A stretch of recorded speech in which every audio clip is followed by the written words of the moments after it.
Just last night, Bo Nickal confirmed that Ilia Topuria and Alexander Volkanovski will be fighting at UFC 314 in Miami. And this has got a lot of people scared. It's got a lot of people worried, including me, that we are about to see Alexander Volkanovski get knocked out 3 times in a row. But I do believe this rematch is going to be a lot more competitive than the first one. And the first one was actually, Volkanovski was ahead. He won the first round, was winning the second round, and he got caught. And I believe that shot in Volkanovski's career at any stage would have knocked him out, regardless of the Islam Makhachev rematch. That is a beautiful right overhand into a left hook. It was just pitch perfect. It was just such a great knockout from Ilia Topuria. But in this rematch, I think Alexander Volkanovski is going to be a lot better. Now, a lot of people are expecting him to be a lot worse, but in my opinion, Volkanovski's had the time off. He's had the time to reset. He's had the time to formulate. Remember, Alexander Volkanovski will most likely have not been preparing for anybody else during this time. He won't be thinking about anybody else. He'll only be thinking about Ilia Topuria, maybe a bit of Diego Lopez in there, but he'll mainly only be thinking about Ilia Topuria. And I do believe he can come up with a game plan to make something happen. Look, this is a very favourable matchup for Ilia Topuria in his hindsight. You know, Volk doesn't have absolutely devastating leg kicks, although he has leg kicks to frustrate opponents. His lead low kick is one of the best in MMA history. Really good at timing that. It's not going to absolutely destroy Ilia's movement. And that's something Volk really struggled with the first time. Ilia wasn't discouraged by them. He didn't get frustrated by them. He just cut Volkanovski off throughout the whole fight and timed that shot beautifully. And the thing is with the knockout, I always say this about this fight, Volkanovski was ahead. He won the first round, he was doing well in the second, but he was never, ever, ever in control. It's a bit like Alex Pereira when he fought Israel Adesanya that first time in MMA. Israel Adesanya was ahead, winning multiple rounds, looking decent, but he was never in control.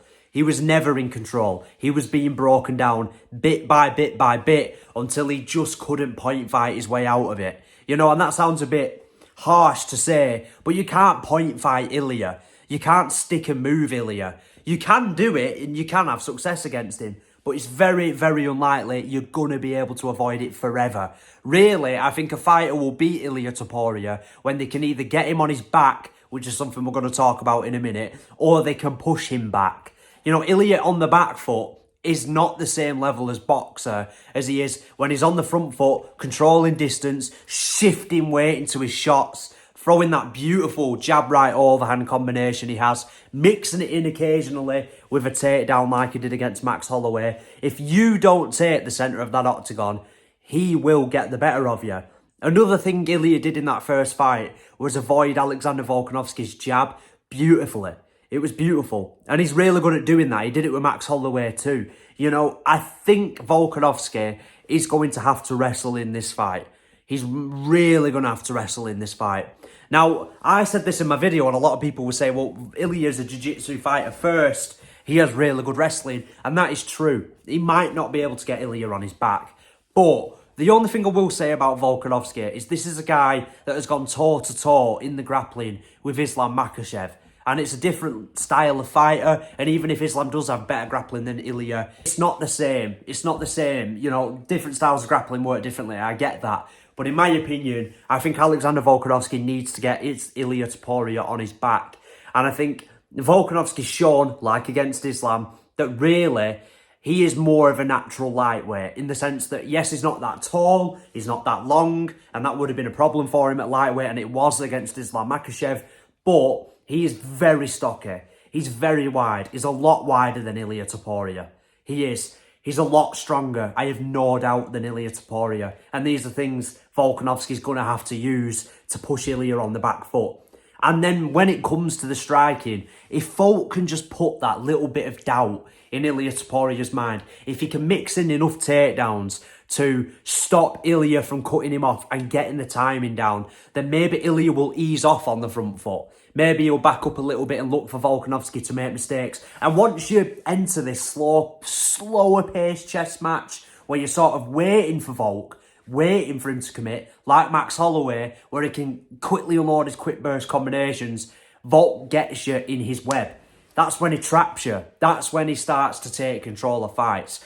when he can get Ilia waiting for him, where he can get Ilia worried about a takedown, where he can get Ilia thinking, overthinking, and that's when he can't overpressure Volk and push Volk into an uncomfortable pace because, like I said, Volk can stick and move Ilia again and have success, but I guarantee you he will get knocked out if he does that.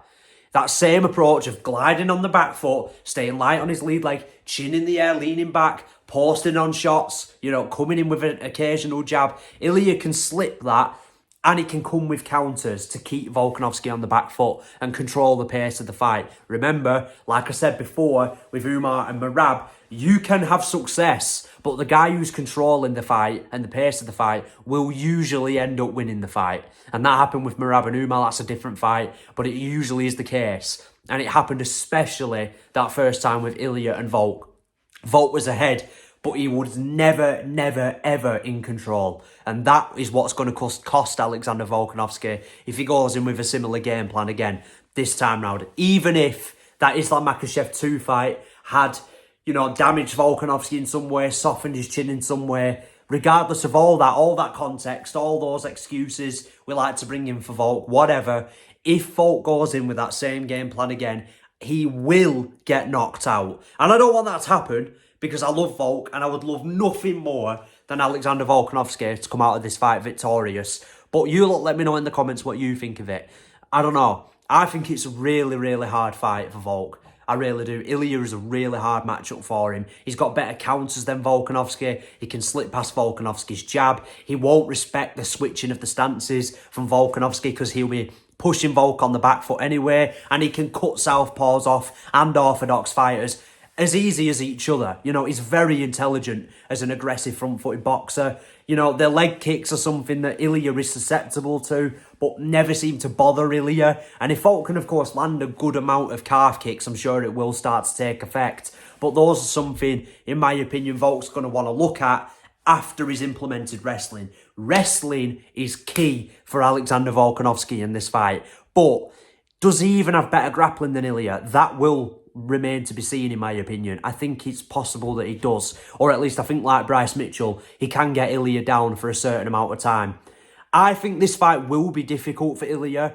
I think this fight will remind people of who Alexander Volkanovski is, because people are forgetting. People are forgetting who this guy is. Don't forget. Don't write him off. Ilia Topuria, don't forget. Don't write him off. Remember who you're in there with. He got knocked out in that first fight. But if there's ever an all-time great or a legend that has proven that they can adapt into fights, Alexander Volkanovski is that guy. Is that guy. And when it's not on short notice rematches, he is better in rematches, as shown against Max Holloway. A different fighter to Ilia, but he is. Something to think about. The intelligence of Volk, the adaptability, the grappling he has shown against Yair Rodriguez. Not the greatest grappler in the world, but still showed it. You know, Brian Ortega, you know, Islam Makhachev even at times. He has got it in his locker, and I think he could use it against Ilia to great effect. But my early prediction for this fight, we've sort of yapped on here, thank God. Thank you to whoever stayed on the video this long. If this fight does happen for absolute certain, then I do believe Alexander Volkanovski will not beat Ilia Topuria. My actual prediction for the fight, I think it's Ilia's time now, but I'm anticipating a much closer fight this time round. Thank you all very much for watching. I shall see you all in the next one. Goodbye.